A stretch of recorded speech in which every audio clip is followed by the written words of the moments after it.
All right, last session before lunch. I promise to get you out on time.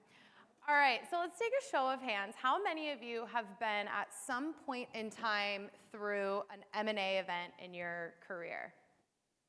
Awesome, everyone, perfect. So I know especially now there's a lot going on in the market. Today I'm here to talk to you as a seasoned veteran of several different M&A events and how as a product marketer you can survive and more importantly thrive as a product marketer during these major events.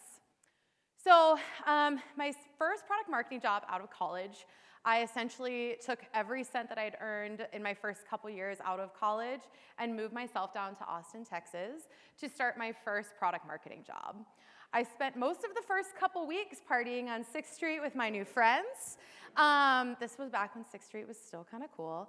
And we had a blast. But 4 weeks into my new job, I found out that my business unit at my very large, stable company had been sold to a private equity firm. Being so young in my career, everything I'd ever heard about M&A was like, you're all gonna get fired on the first day. It was terrifying. And I immediately went from partying on 6th Street to being very scared, right? And so, but what I found after the first couple months was it really wasn't that bad. I learned a lot about product marketing and how to work with private equity, and within 3 months was promoted to a senior product marketing manager. Since then, so that was my first experience going through that experience. Then I went to a bootstrap company, 50-person startup based in Austin called Academic Works. And 3 years into that deal, we were bought by a publicly traded company out of Charleston, South Carolina with a global presence. So that was some culture change there, some culture change, culture challenges. Then I went to Indeed.com, where our parent company, Recruit Holdings, purchased Glassdoor within my time there. So that was a different, like, really cool experience to go through, which was two completely separate brands doing similar things, but also in kind of that frenemy territory. And in the last year and a half, my company, PayScale, has merged with our biggest competitor, doubling in size overnight. And we also acquired a small company based out of the UK, where we have been now turned into a global company overnight. So every single one of these has a unique experience. And I'm sure every single one of you has your own story from the different types of M&A events that you have gone through. There's different types of M&A type of events. There's, strictly financial M&A series, but then there's also going into merging with your competitors or acquiring a competitor. There's also extending your product lines, looking to different audiences. There's a lot of different types of events that folks go through. But as product marketing, we are what I like to call, unbiased of course, the heartbeat of the organization, right? That is really who we are. We talk to everybody in the company. We understand the big strategic events and the priorities that are going on. And so for us, it's really important as we're going through these M&A events to stay grounded, and it really can create opportunities for us professionally and personally to grow in our careers during what can feel like the most chaotic and uncertain times in our company's history. So today's journey, I'm gonna start talking about where to start. So what are the things that you can do on day one? What are the roles that product marketing can play throughout the course of an M&A event? And we're finally gonna talk about something that's very near and dear to my heart when it comes to M&A, which is integrating people and teams. So, product marketing is an interesting function because sometimes you are brought in very early onto a process, or into an M&A event. You know that it's going to happen. Sometimes you're brought in maybe a couple days before that's like, oh yeah, this big thing's about to happen. Prepare our sales teams in the next 48 hours. I don't know if anybody's been through that experience. That's always fun. We'll talk a little bit about that later. And then there is finding out on day one. That is like, all right, something new is happening today. Everything that just I was thinking I was gonna do today is not going to happen today. And it's been interesting going through M&A events in person where your office is kind of like buzzing and there's an excitement or not excitement. And then there is also events where it's like, okay, I had like an all hands meeting at 7 a.m. and now everybody's canceling meetings and it feels really weird in a remote environment to go through this. But it's important as a product marketer to stay grounded in what this can mean for you. And so we're gonna start talking, it's very important to stay grounded in the why. Why did my business do this? And more importantly, what are my customers going to think about this, and how is the market going to respond? On day one, you can ask a lot of questions. It's important that you do, but the answers might not always exist. When you're going through M&A, as two companies are going through the due diligence process, really all they're thinking about in most instances before they get that signature are, does the product actually work? Is the technology sound? Do the financials add up? Where are we gonna put people on day one? Do we need to let people go? Do we need to keep people? Where do we need to put them? And is there product market fit? If that is done, the deal is done, a lot of other aspects of like, all right, what does this mean for our product line? When are we gonna have these products integrated? What is this going to look like? None of that really exists, but it's important to have those questions in your head. And what you can do on day one is start to create documentation. And this is where I found the most success, because everyone else is running around like a chicken with their head cut off, and no one is grounding themselves in what is the story we actually need to tell, and how can we articulate that both internally and externally. But it's important when you're doing this that you're going through 3 stages of creating this documentation. Number 1 is getting that documentation and just creating it for yourself, to ground yourself in what are the things that we'll talk about here next, which are like, what does my new market look like? What does my new product portfolio look like? Then getting feedback from the right stakeholders. So making sure you're going to your product team, making sure like, yes, this looks like what we're ready to communicate at this point in time. You might even be going directly to your executive team and asking like, hey, this is something I use to help me. I just want to make sure we're on the same page around what this means for our company. And in a lot of instances, they're like, this is great. No one's put this down on paper. I'm going to take this, and all of a sudden your name and your brand starts getting distributed throughout the business. And then finally is more widespread communication. So communicating with sales and frontline teams. But during this phase, it's important that you are someone who is creating organization through chaos, not creating the chaos and contributing to the chaos yourselves. So these are the questions that I always ask during an M&A event, no matter when I find out about it. So number 1, what is the impact to the market? Because yes, this has an impact to your business, and there are reasons around why the business is doing this, but what is the impact to the market? Did you just gobble up one of your biggest competitors as we did a year and a half ago? Like, that makes a big change. Did you all of a sudden expand your product line? Who is the target audience? In some instances, you might have the same target audience, but you might be sharing a new message with them. Or you might be taking your product and marketing that to a completely new audience who you need to get to know. What products do they sell? So there is like the product that everybody knows a company for, and then there's normally like 100 other products that nobody ever knows about. It's important to dive in and understand what that entire portfolio looks like.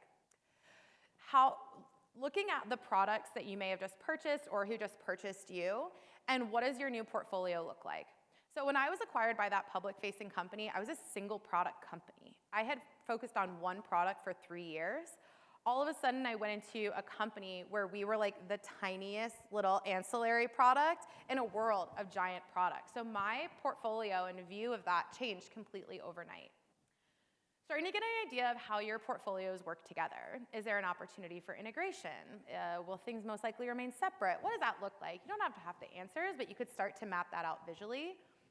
What does this mean for your naming architecture? I'm going to show you what we created as part of our naming architecture as a result of our last M&A event, but starting to get ideas on the table for what that can mean. Will you continue to stay a single brand? Will you be a house of brands? What does that mean? Because people are going to start throwing out random names very quickly. What were some of the product changes that are happening? So we had announced at a conference in October that we were going to be building the best new product in compensation. We were building it from the ground up. It was going to be great. And then 6 months later, we went around and purchased our biggest competitor, and we were no longer building a product. All plans for that stopped immediately, and we understood that we had a new product that we were actually just needing to scale down a little bit. So kind of getting an understanding for what makes sense that we'll continue to keep on going and keep movement, but what makes sense to kind of pause for a second. And then the last 3 questions here are more like business process oriented. So as product marketers, we all know that product marketing means 100 different things at 100 different companies. So do they know what product marketing is? Sometimes they don't. Do they have a product marketing function? Is there a product marketing function? Like we talked today a little bit about, some teams are more technical. Some teams are more strategy. Like, what does that look like? What people should you get to know? Like, who are some people you could just kind of start saying hi to? And then what is their current sales strategy? So are they selling strictly through direct sales? Do they sell more online? Or do they have a channel partner network that they are working with? Or do they do all three? And how does that differ for what you're doing? So this is what I just like start to informally get down on paper and then start to share throughout the company. Then what I start doing is we actually use our most recent M&A event, so I'm going to use examples from our most recent, but start either updating or creating some standardization documentation. This is very niche to our business, but I just wanted to show some examples that you might be able to take away with. So we started with customer segmentation. Both companies, when we went through our large merger, were doing segmentation strictly based on size alone. And we were realizing, like, someone who needs to hire 10 engineers in San Francisco is going to have the similar needs to someone who might be in a big company hiring a lot of engineers in San Francisco. And so we actually went through a segmentation exercise where we realized that size really had nothing to do with how our customers thought about the pricing, packaging, and needs of our products. So the segmentation really helped us understand that there is a much more diverse audience out there, and we need to be thinking about needs-based segmentation, which sounds very obvious, but of course we hadn't been doing that before. Needs-based segmentation. And so we actually drove all of our repackaging. So this goes to the session earlier, all of our repackaging based on our customer segmentation. And our pricing was impacted by that as well. And then we went from strictly sending sales leads off as like, all right, it's a 150-person company, you know what to do, to getting them to be more solution-based sellers. So asking more discovery questions and using actions and insights that they've used on our website, content that they've interacted with, to help create more prescriptive sales and drive a higher ASP, which has been fantastic. Then we went through and did our naming architecture. So people were using the term software. They were using the term platform. They were using the term technology. They were like calling things weird things. I was like, all right, we need to take a pause here and re-educate and reorient everybody around what our product portfolio is. As product marketers, it was really obvious to us.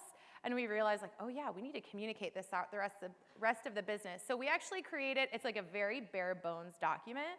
But we have identified and defined different components in our product portfolio. So how do we define our portfolio? What are our core platforms? What is a package? And this even goes down even further to like a feature versus a capability. We actually use this when our product teams are like, I have a new feature, let's charge more for it. This is a great way to say, like, does it fit into this one category that we then get into pricing conversations. We talk about, like, how do you position this thing? How do you talk about it? And then we have the actual names listed. So it's not just the names, but it's like how moving forward, as we make more acquisitions, as we add more products to the portfolio, does this scale longer term? Then we took that naming and drove that into our messaging and positioning documentation. So all of our messaging and positioning for all of our products, I'm like real old school, like textbook messaging and positioning is a starting point. So we talk about, like, what is the name of the product? What category is it in? We had a lot of conversations around, we have very similar products in our portfolio now. Do we categorize them similarly and then differentiate based on target audience? Or do we need to create separate product categories, and how will we go about doing that in our market? So that led to some like really fun conversations as we went through this experience. We decided we were going to keep the same product category, but really differentiate our go-to-market strategies based on target audience that we have listed out here. And then we have 3 key differentiators for each of our products as well that we put into these. And it's really easy to just line them all up against each other, send them out. We use this in a lot of our education and onboarding. And then the last thing we put together, and I think this is one of the most important things that I've found now that we're still continuing to message our merger, but like we're doing so in the world of like product integrations are starting to come to life a little bit more, especially if you're integrating products. The reason you're integrating products is to most likely create synergies in your business. I said I wasn't going to say synergy, but I'll say it once. Create synergies in your business and create additional like cross-sell, like selling more to people, right? And so when you finally start rolling out these products, it's very easy to say like like, why are we doing this? Like, oh yeah, it's all internally based. You kind of have to turn it around and say, like, why does the market care about what we're doing in our products right now? And so we actually recently just kind of made our big product-oriented launch around our product portfolio post-acquisition. And we really had to ground our sales teams on, we need to talk about this in the terms that our market really cares about, not why we did this internally as a business. And so these 3 go-to-market messaging pillars in the beginning are how all of our releases are being communicated right now. We tie everything back to the 3 things that our market really cares about most. And then we review these on an ongoing basis, normally every month or every quarter, just to make sure that everything still holds, right? So one of the things, we work in compensation. I probably should have mentioned that earlier, compensation technology, which is a really cool place to be in right now. And you know, we were talking so long about how hard it was for people to find talent and find talent and find talent. And we're like starting to have to creep into, like, we don't want to be the people like crying wolf, like you're about to lay people off, but that might be the case coming up. And so we're watching that pillar really closely. So this is something else we put together. This is just kind of a taste of what some of these documents look like. I'm more than happy to share everything we've done more broadly if you're interested. So we've already talked about the role product marketing can play as a researcher or like historian in a way of just documenting some of these key questions and starting to share those throughout your business. But other roles that product marketing can play, inclusive change agent. So I think one of the really, since we touch so many parts of the organization, and we have a lot of process, someone mentioned that earlier, we have a lot of processes that we follow.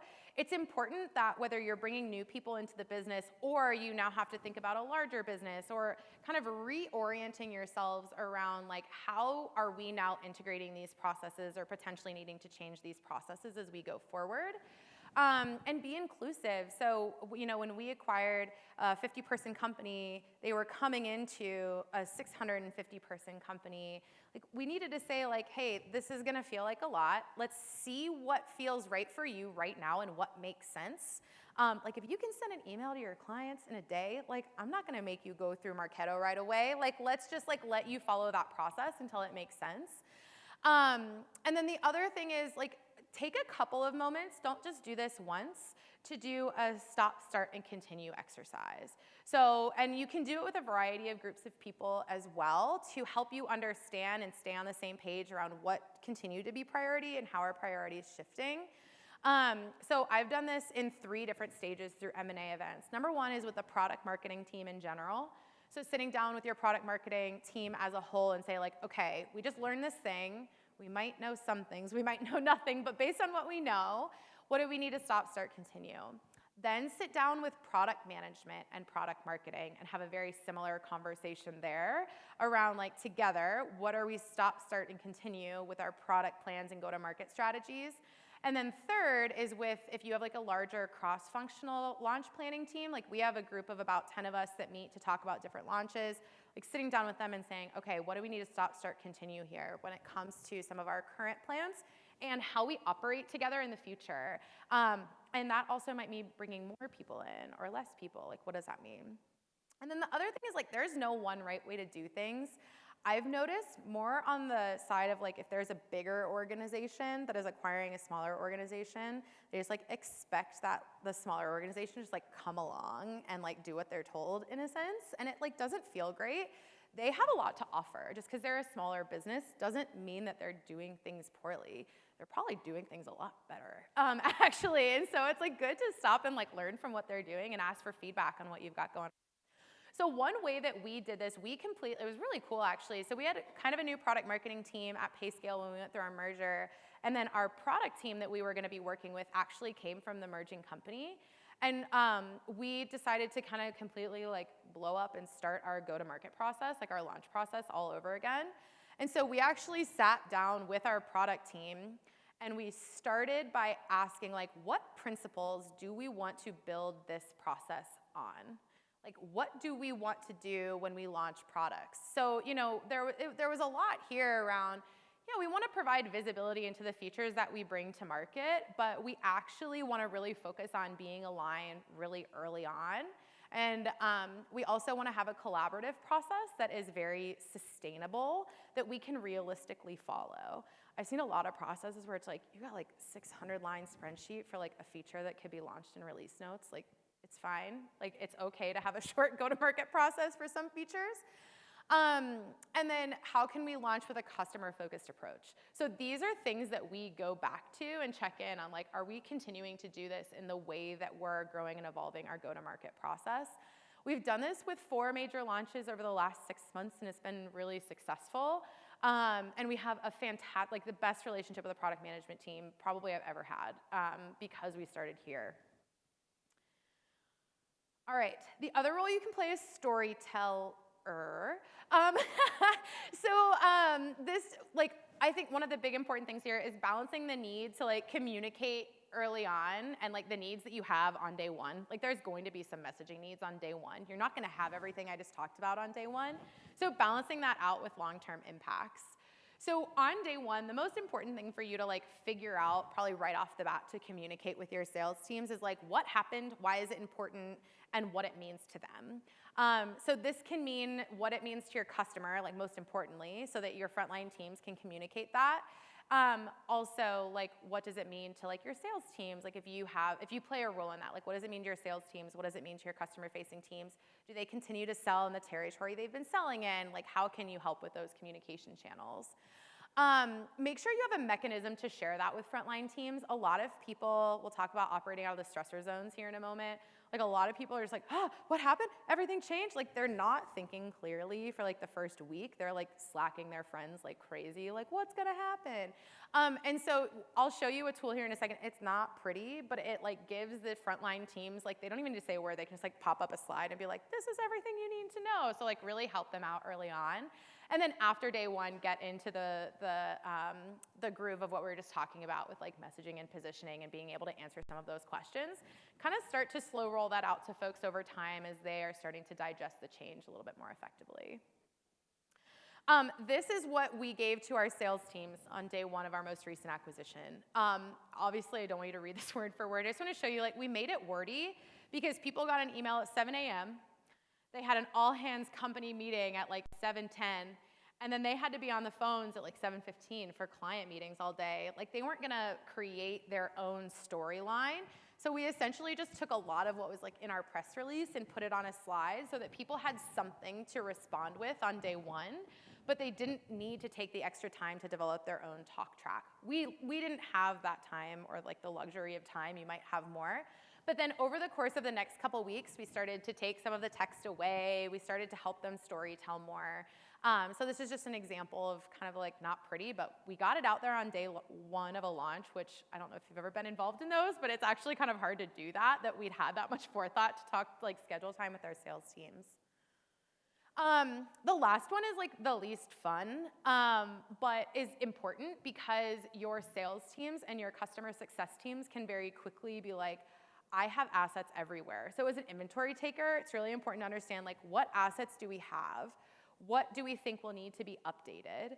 What just needs to be thrown out? And what needs do we have? And this comes to, like, assets is probably the easiest one, but different tools and systems that you are working with as well. The other thing that I don't have on this slide but it's important is, like, don't just take a bunch of stuff away from your sales team. Like, don't debilitate your sales teams just because, like, the branding might be a little bit off for a couple months.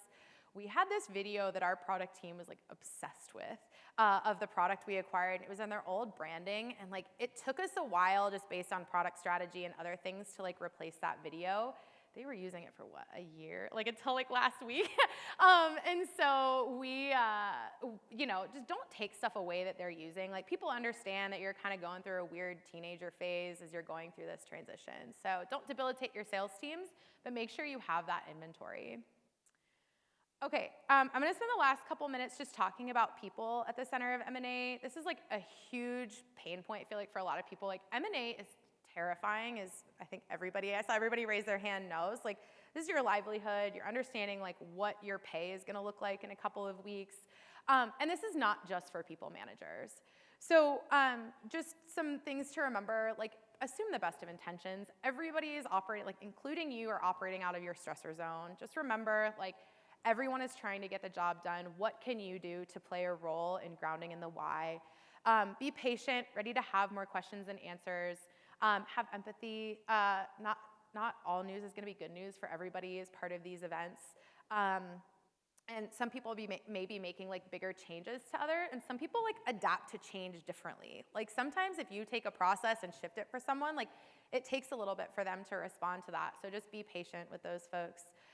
Be proactive. I think this is really important when it comes to product marketing as well, is like if you're coming into an organization that has like a different product marketing organization, or they've never had product marketing before, like introduce yourself, introduce what product marketing does.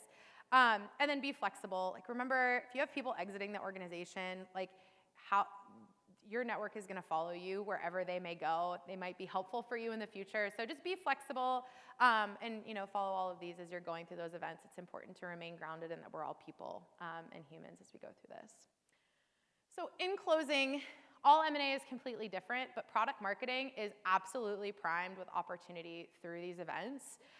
Continue to stay grounded in the market. Like that is, someone said earlier, like your superpowers, insights you have on the market, channel that into all of the things that you're doing that we talked about here today. Be curious, ask questions, don't just assume that things are going to be happening as normal. You can play an amazing role as a researcher, a change agent, a storyteller, and an inventory taker, and people are at the center. All right, any questions? All right, how do you ensure that documentation is being used or accessible throughout the company? So we've done this in a couple of different ways. So we have HighSpot. I think I saw somebody from HighSpot in here. Yeah, so we have HighSpot at our organization. So when things are ready in that like stage 3 I talked about, there's like stuff for yourself, stuff you're getting feedback on, and then stuff that's ready for communication. We put that all into HighSpot.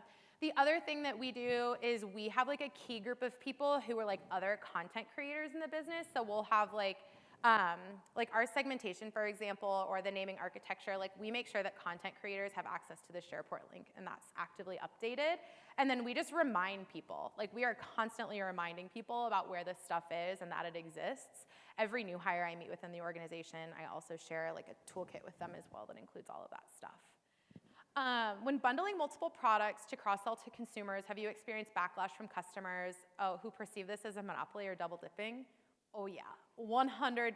Like organizations, when they hear that there was an M&A event in your company, like great, a bunch of sales messages are about to come my way, like 100%.